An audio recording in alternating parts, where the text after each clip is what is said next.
Hello, thanks for joining our panel session where we'll be exploring the ethics of AI in healthcare. Your panel comes from a variety of places within the organization, so we'll be bringing our different perspectives to this conversation. Our objectives to start out, which are on the next slide, are what you see here. Essentially, we want to go through and discuss clinical implications. We're going to then look at some of the considerations around the business and product, and then explore the interoperability of empathy. And then we'll look at patient safety. What's the role of patient safety in all of this? And then we'll land with a call to action. So I'm going to start on the next slide. My name is Rebecca Winokur. I'm a primary care sports medicine physician and have an MPH from GW. I've been working with Cerner for almost 3 years in the physician relationship organization within the clinical leadership team, supporting my aligned clients, and also had the opportunity to do some of this work. On the next slide, we're going to start with kind of why we're talking about AI and health outcomes. And I want to just point out to you that over the last several decades, we've seen an enormous evolution of artificial intelligence. I want to point out one thing that will come up as we go through this, that as we started developing machine learning, our risk of bias and our need to explore ethics kind of elevated because the models are learning from themselves, and we'll come back to that. But during this time of developing more and more sophisticated AI solutions, we've seen some great medical advances. So things like accuracy and efficiency of diagnosis and the treatment. There's been a shift from a reactive approach to a proactive approach, meaning moving more from solely treating a disease to more of a health management approach. And then, of course, there's operational and delivery efficiencies. This is all great, and it's exciting to see and to think about the future, but we need to ground ourselves in something called health disparities, which will tie bias and ethics to health outcomes and why we really care about it for our patients, our clients and their patients. And so I want to talk about health disparities. These are essentially preventable health outcomes between patient groups. We see these in access, quality, and health outcomes. We see this across specialties and venues, and we know this because it's well established in evidence-based peer-reviewed research. And I want to give you some examples just to kind of highlight what we mean, what we're seeing. The examples are abundant. I'll just share a few. We know that between 1970 and 2004, there were 2.7 million more Black deaths than white deaths.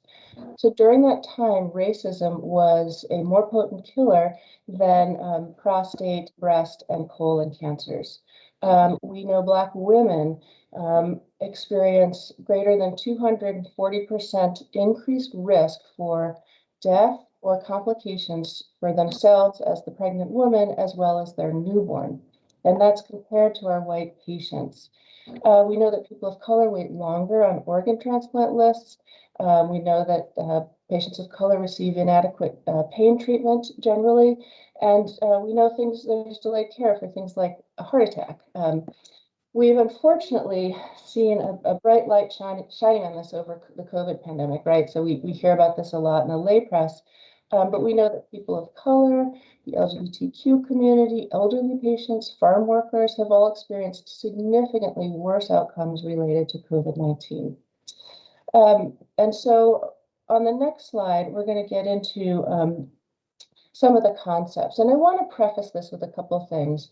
This is an evolving field. We're getting better and better at using inclusive terminology and understanding the concepts amongst all the people and organizations in the industry that's working on this. So these concepts are used in different ways. You'll see different definitions out there. I'm sharing with you kind of the generally accepted definitions, but know that there's variation and these are evolving. I won't read all of these to you. I want to highlight a couple. So we just talked about what disparities are in healthcare. Again, preventable differences between the patient groups. I also want to just mention a couple things. So what is ethics? We're talking about ethics today, right? So it's a system of moral principles that govern kind of the way a person behaves and the activities they participate in. We also hear a lot about this thing called structural and systemic racism, and you'll sometimes hear those interchangeable. They're not entirely, but I think the important point is to recognize that this oppression is rooted in societal laws, practices, policy, and these things then amplify inequities. So when we talk about looking at this sort of sources and where is this coming from, this concept of intersectionality comes up. And so that idea is just that the oppressions are interlinked, meaning we can't just focus on one source or root cause. We've got to consider a patient's unique intersectionality and lived experiences. And I just want to highlight one more thing, which is the difference between equity and equality, which is highlighted on the next slide. And you may have seen this image or something like it before, but essentially the idea is, and these are not synonymous, but mistakenly are used that way at times. So the general idea is that in equality, you give each patient the same resource, regardless of their individual unique situation. Equity, on the other hand, is where you give the patients the resources they uniquely need to achieve wellness and health. So that's an important difference that we'll want to think about as we go through this. So on the next slide, we're going to talk about some of those underlying factors that lead us to these health disparities. So we know that, this is really interesting, we know that the items on the left, so violence, exposure to violence, a person's safety, if they live in a food desert, their access to transportation, housing status, education, policy, all of these things contribute more than anything else, collectively contribute more than anything else to a patient's health and well-being. In fact, it's 80% of the kind of impact to get to a healthy patient, whereas the clinical piece of this, so like a patient's physiology, the treatments they've had, that contributes about 20%. And what we call these variables that relate to a patient's location, education, housing, we call them collectively social determinants of health. And we have an incredible team here at Cerner working deeply on social determinants of health. And I'll mention that again when we close out. On the next slide, I want to touch on the idea of what bias is within AI and why I care about that as a physician. So there are multiple points along the way in the development, all the way through the implementation and evaluation of artificial intelligence, machine learning, deep learning models. So you might ask a question that's biased, that's you're trying to answer with this AI solution, based on some skewed assumptions. The idea, again, we talked about unconscious bias. We don't even necessarily know we have those skewed assumptions, right? Because I might come to the table from my lived experience and what I think I understand, but there's bias within my thinking. So stepping out of that and making sure we have the parameters in place to be able to ask ourselves, is this or isn't this a biased question? And that kind of thinking carries across. So maybe the model's tested on a data set that doesn't reflect the patients you intend to impact. A really interesting one that I see as a big challenge is the outcomes we're looking for. It'd be great if we kind of knew which disparity, which problem, how to measure for these inequities, but we're still learning, and these outcomes are often unexpected. So to anticipate, measure, and correct for those can be difficult.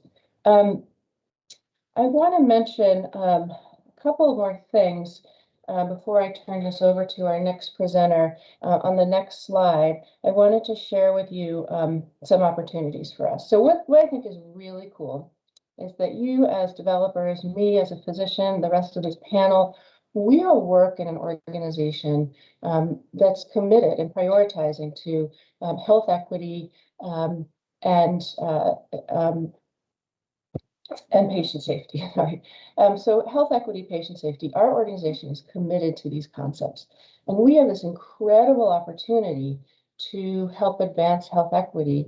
A piece of that, of course, is the technology. And so you're in a spot to really get engaged with this work and contribute to it. So that part is really exciting for me as a clinician, standing on kind of both sides of this, the Cerner side and the end user side. So that's really exciting. And how do you take advantage? How do you dig into this? Well, there are a couple things, and we'll get into this more later in the panel, but it's essentially awareness, right? That's one thing. Like, what is happening at Cerner? What is happening in the industry? And we'll share some resources for that. And then what about mitigation? What is Cerner doing to mitigate the risk? And we'll get into that as well. And then a really important one is diversity and inclusion. Who's at the table? Is it an equitable culture that's building this solution and delivering it? So I'm going to pass this off to Dr. Gupta, our next presenter, and then we'll come back around. I'll see you again at the end when we talk about call to action. Great. Thank you, Rebecca. Hi, everybody. So my name is Tanuj Gupta, and I lead Cerner Intelligence, which is focus on our AI and machine learning portfolio. So I'm coming at this in a couple ways. Rebecca did a great job of getting us to understand this issue. So as I wear two hats. As a concerned citizen of the world, I don't want bias to be propagated. And we know even in the healthcare industry, when we do clinical studies, we have that issue to deal with when we publish demographics of studies and things like that. So that's one. And then two, as a business owner, or as somebody who's got engineers who are creating product, we don't want to stifle innovation. We want to be able to put out innovation responsibly. So how do we do that? So this is an attempt to explain how we're thinking about it at Cerner, as Rebecca alluded to. On the next slide, what I'm going to do first is show you, practically speaking, what do we have? I mean, are we just talking about this conceptually, or practically speaking, do we have algorithms that are being looked at now? And the answer is yes, we do. Cerner gets inquiries from state attorney generals. I think we've had 3 or 4 so far. We will get inquiries from major investors in Cerner that want to talk about what are we doing in this space. So this is an active issue being looked at by all sorts of people in the public arena.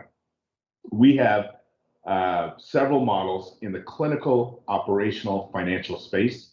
Plus, we have some models that don't have machine learning, but are also candidates for looking at this issue, bias in AI. So here you'll see a list of some of our clinical algorithms. Readmissions algorithm, heavily used by clients, obviously because there's revenue at risk. If you are readmitting a patient within 30 days, there's a 1 or 2% revenue at risk. We had some usage of COVID, and then we've got some other algorithms that manifest themselves in other products. We have a couple of financial algorithms down below for our rev cycle team. On the next slide, you'll see some of our operational algorithms. These are getting used through the Command Center dashboard product.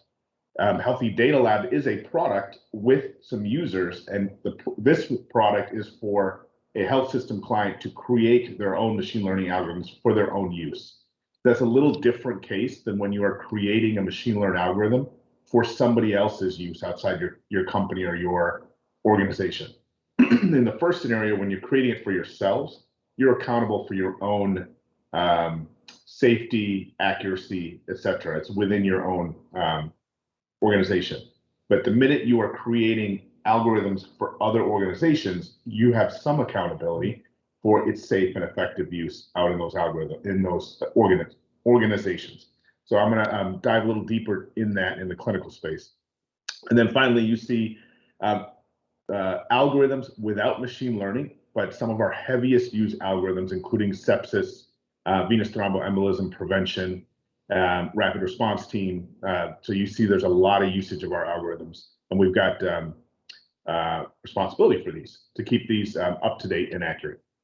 So let's go deeper on the clinical side in the next slide, because when you have a machine learned algorithm that is in the financial space, there is less risk for patient harm. And by patient harm, I mean injury or death, or we call it morbidity and mortality. Same with operational. If I am predicting emergency department volume 7 days in advance, there is less risk to an individual patient's morbidity or mortality. But in the clinical space, if I am going to predict or assist with diagnosis or treatment, we already know that gets regulated by the FDA because there's potential for injury or death for incorrect, inappropriate predictions.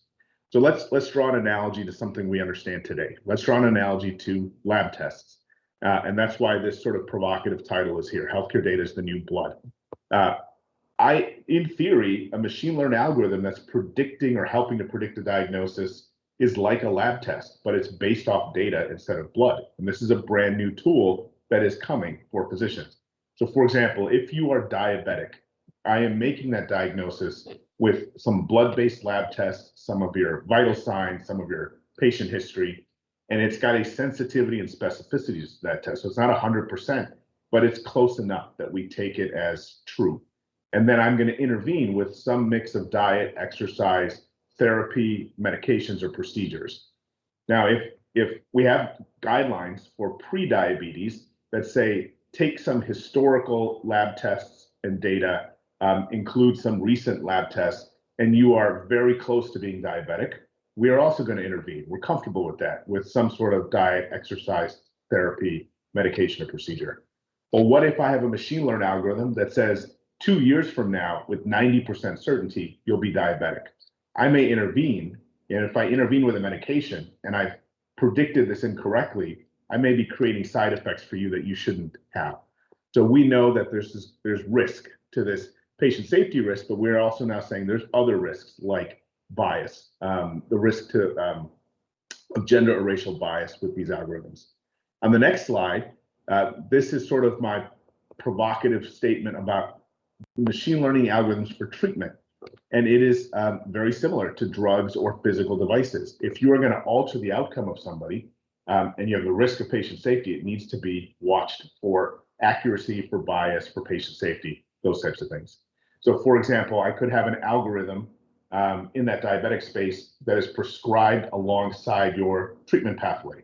So if you're on monotherapy, which means you're on one drug to help treat your diabetes, this algorithm may follow along with you and then decide, you know what, based on the data in your chart, we recommend dual therapy to add another drug. Physician can come in and then concur. This is a hypothetical, but not far-fetched that you could have algorithms like this that are prescribed, that are watching your chart and saying, hey, we should add another drug. Well, if we're incorrect in that prediction and that drug is added and you receive side effects, there is harm that is done. So we know this will get regulated. So now you understand, hopefully, the practical aspects of algorithms in the healthcare space. It's real, and Cerner is a player in this space, early player. What is the totality of the risks we should be thinking about as engineers of this kind of product? On the next slide, you'll see 5 risks that we've called out. Maybe there's more, and that would be an interesting discussion, but these are the 5 that the data science team has thought of so far. We covered patient safety risk, and we know that gets regulated by the FDA. I mentioned we are getting external inquiries because gender and racial bias, the risk of that to patients and the harm it causes is not regulated by the FDA. By default, it's coming in from the press, it's coming in from lawyers, and it's coming in from investors who care about responsible technology. So we know that's there. Data security and privacy, I'm guessing this audience understands that risk well.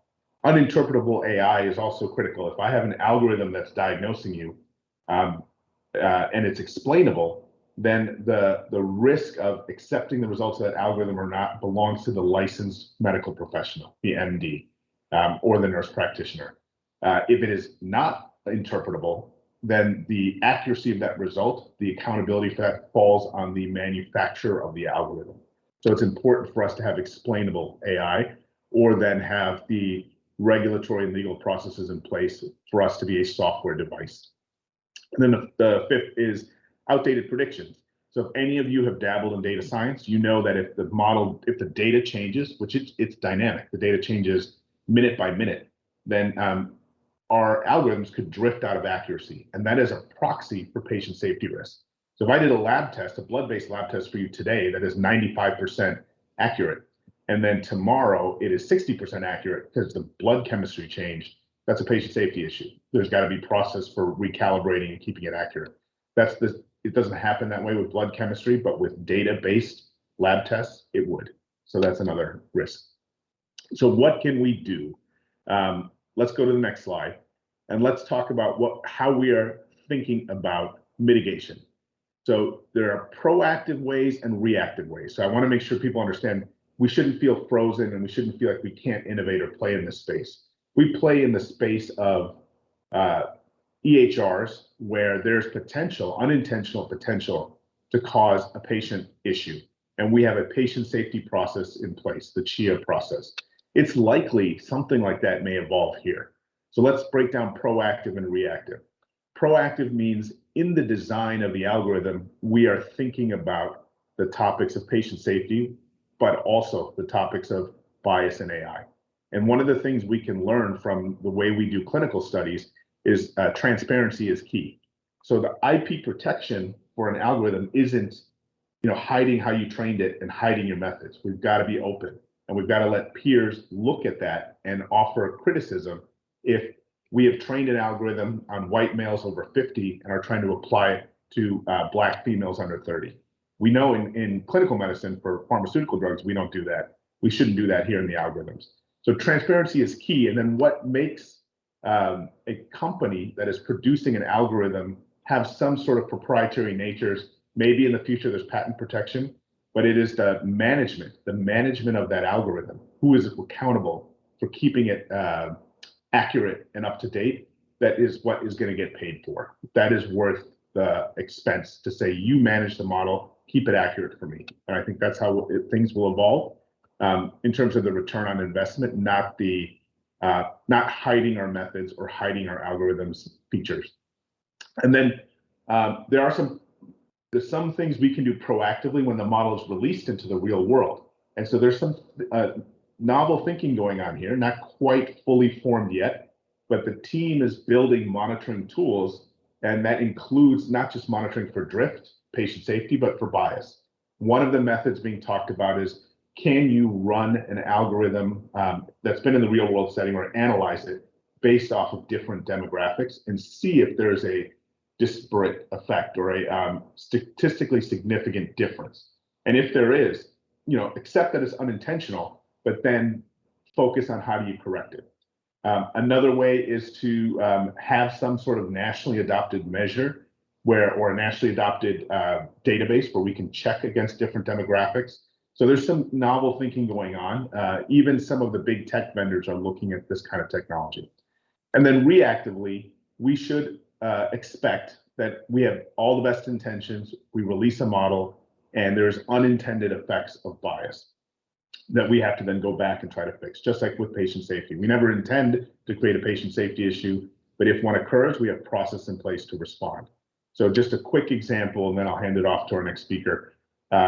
Let's say very simply, and you don't even need machine learning for this type of result, I have an algorithm that determines, based on the data, patients who see their doctor more often have insurance, patients who miss appointments or see their physician less often tend to be, a greater percentage are uninsured. So the algorithm is the algorithm. We release it into the real world. Interpretation is something we can't control. So site A may interpret that as, hey, we need to get our patient population insured. We need to create access to healthcare, and then that will help tackle this no-show or this issue of missing appointments. Site B may say, hey, we see those attending hitting their appointments, those missing it, we're going to label them compliant and non-compliant. Well, we know if you get hit with a label of non-compliant, there's all sorts of biases that come with that label, and that starts to snowball.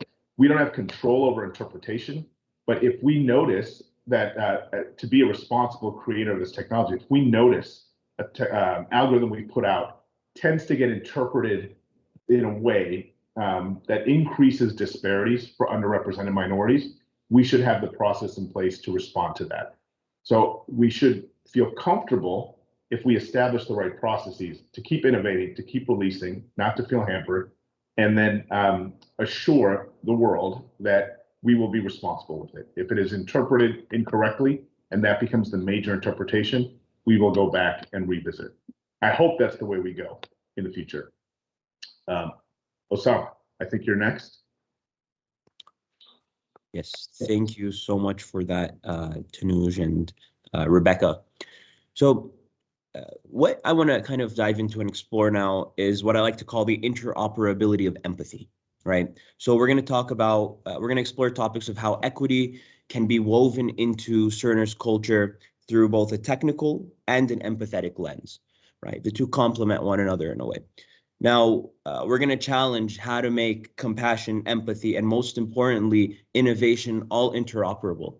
And tangible utility can be created through the most technical of teams and through the least technical of teams, right? And as Tanuj and Rebecca have discussed, different methodologies of questioning how to improve, how to move towards improving innovation, both in our technical worlds and even in our day-to-days.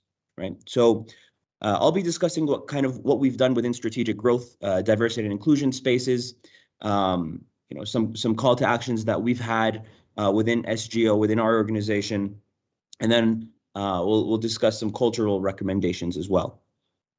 So we can go to the next slide, please. Thank you. So the first thing I think that's crucial is, number one, understanding the landscape. And that includes a nuanced knowledge of your subject matter expertise, both technically and empathetically.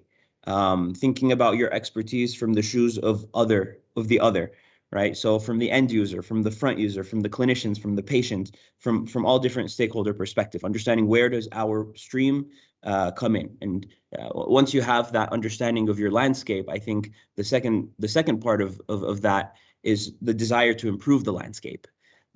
So once you become an expert of your field, I recommend constantly questioning how to improve your stream or process, because I'm relatively new to the company. I've been here for a year, and I've noticed that leadership from the top down is receptive to constant improvement and constant innovation and change, especially within the spaces of AI and machine learning.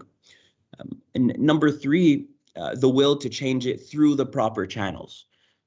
Some places and spaces can be siloed, and that's why stakeholder engagement is mandatory. And even if that requires you to collaborate with folks seemingly outside of your wheelhouse, that engagement through a diverse stakeholder group can increase innovation and understanding within the culture of the company, right?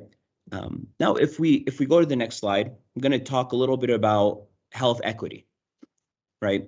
And I think it's imperative for engineers and all stakeholders within Cerner to constantly build and develop their technical health acumen, especially pertaining to artificial intelligence and machine learning. Why? As Tanuj just discussed, artificial intelligence is often can be seen as the silver bullet for the healthcare industry's numerous problems. Machine learning technologies have been shown to quickly and accurately read radiology scans, identify high-risk patients, reduce provider administrative burden, and et cetera, et cetera. Right. So another example that I'll quickly go through is, as some may know, that medical scheduling softwares make Black patients wait longer in waiting rooms than white patients. And why is that? Because the algorithm predicts Black patients to likely miss their appointments in the first place. And I'll quote assistant professor of the College of Information and Computer Science at the University of Massachusetts, Philip Thomas. He said, developers need high quality data to ensure algorithms have this capability, right, of building equitable products. Artificial intelligence built on low quality data risks producing undesirable and inaccurate and incorrect results, right? So technically speaking, low quality data risks lead to less equitable products from financial, empathetic, and personal perspective. We have access as Cerner associates, Cerner engineers, we have access to very high quality data that can ensure that these algorithms are of top-notch performance and do meet the highest health equity incentives for our clients and for our internal company culture as well. Now, we'll go into the next slide, and I'll talk a little bit about these focus groups that we started within strategic growth, and just some history behind what these focus groups are and why we started them. During the civil unrest that we had here in the U.S., a lot of folks wanted to do something, and they said, "What can we do? Should we do a training? Should we give associates a space to talk?" And one of the ideas that I had was, why not understand these cultural norms and understand these cultural issues that we're having through our subject matter expertise, right? So every month we would find we would meet together to discuss health equity issues within any given public or private health phenomena, right? Examples including implicit bias, artificial intelligence and machine learning, mental health in communities of color, maternity health, misconceptions within the healthcare industry, and much more, right?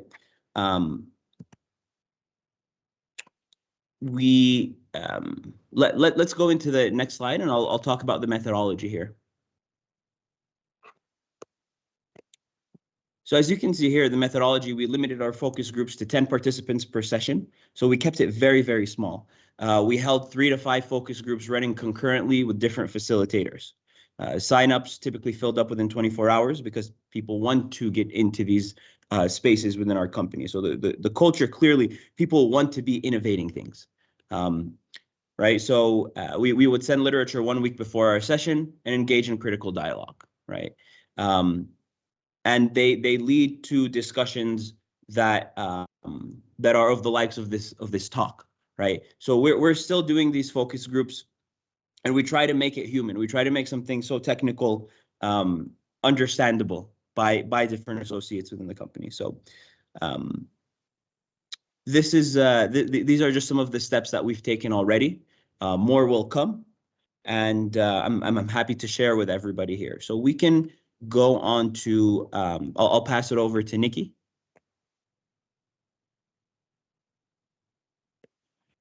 Very good. Thank you, Osama. My name is Nikki Vandegaard, and I am with the Patient Safety and Enterprise High Reliability team. And as already been mentioned throughout, there are great opportunities to improve patient safety with artificial intelligence and machine learning.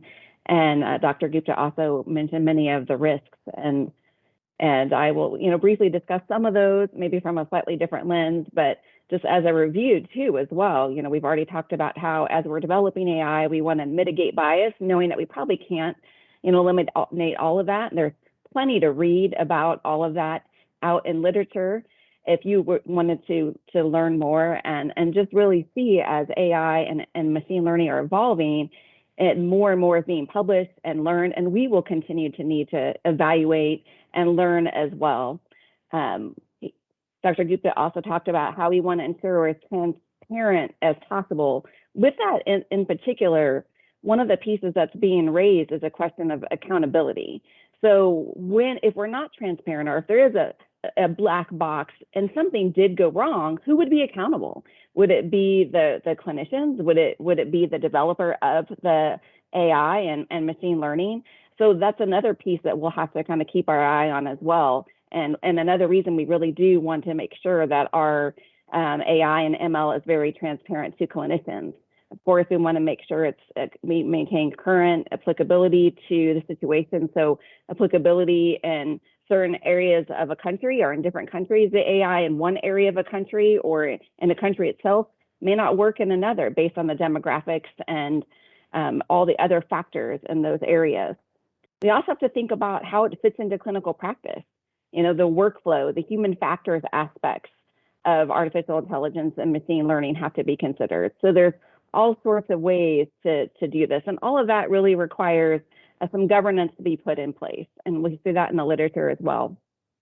Some other resources that we provided to you at the end of the presentation that you can read, related to bias, things that we should be doing to enact safeguards, as well as just late June, the World Health Organization did put out some 6 guiding principles for how we should be designing and using AI. And so those are also available for you. And many of the concepts that the previous speakers have mentioned are embedded in those 6 guiding principles. So, and I think kind of to bring it in for a landing for the safety piece, one of the pieces of literature talks about that there's just these enormous potential. Artificial intelligence has this enormous potential to improve patient safety, improve outcomes, improve diagnostic accuracy. However, as we do that, we're really changing so much about the delivery of healthcare, what new risks, and how do we monitor for those new risks or amplify existing risks. And so really looking at those and being careful. And then again, to do that, we should really be governing those risks. And so with that in mind, we have created the Artificial Intelligence Machine Learning Committee. We have some purposes. This is a very new group spread across the organization, including all the panelists you've heard from today. And so we're, growing what we want this committee to do. This committee serves as part of a larger governance structure that you may or may not be aware of. There's a patient safety and quality governance structure within Cerner. So the AI ML committee is part of the High Reliability Clinical Advisory Committee, which then reports back to the Clinical Executive Governance Board, the Patient Safety Council, which includes our clients, about 10 or so of our clients, as well as the Executive Committee. All of our work within the patient safety governance structure is protected. You'll notice that little umbrella up top under a PSO. So I'm just going to give you just a brief little bit. PSOs are patient safety organizations. This happened out of the Patient Safety Quality Improvement Act of 2005. And then in 2008, the AHRQ basically formalized what that means. And we, Cerner, are not a PSO. We belong to, have a membership with a patient safety organization, and the AHRQ controls who can be, kind of governs who can be a patient safety organization. Originally, Cerner was not, able to be and work with a PSO, but as part of the 21st Century Cures Act, the Patient Safety Quality and Improvement Act of 2005 was extended to health IT developers. And the kind of the gist of the law is to allow healthcare providers and now vendors to work on patient safety efforts without fear of those things getting, called basically into a lawsuit. So we work with our patient safety organization. We belong to Tipso. This was created under the California Hospital Association as a division of the Hospital Quality Institute in 2005. So we are a member of Tipso, which has a membership of over 450 facilities. And basically, we have some things that we can do. We have a patient safety evaluation system that's mainly our TIA system, and any work that we do, including in the committee, as something is discussed that might be sensitive, or any work that any associate's doing throughout Cerner, you can label that as patient safety work product confidential, so that it does have the protection that being a member of Tipso extends across all of Cerner. So any questions or anything that you might have regarding that, you can ask in the session or at any time. I encourage you to always speak up for patient safety. Questions, concerns can be reported to patientsafety@cerner.com. And then to wrap up our session, I'm going to turn it back over to Dr. Winokur. Thank you, Nikki. So we wanted to leave you with a call to action on the next slide, which includes some references and resources. The first couple that are listed are Nikki alluded to the World Health Organization newest recommended principles.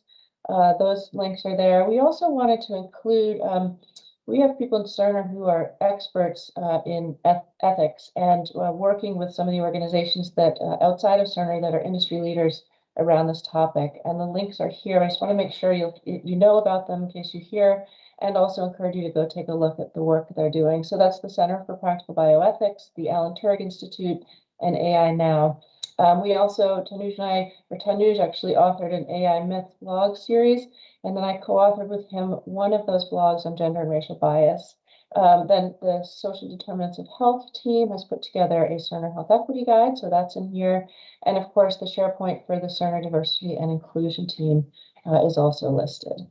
And I think that's all we have. Thank you.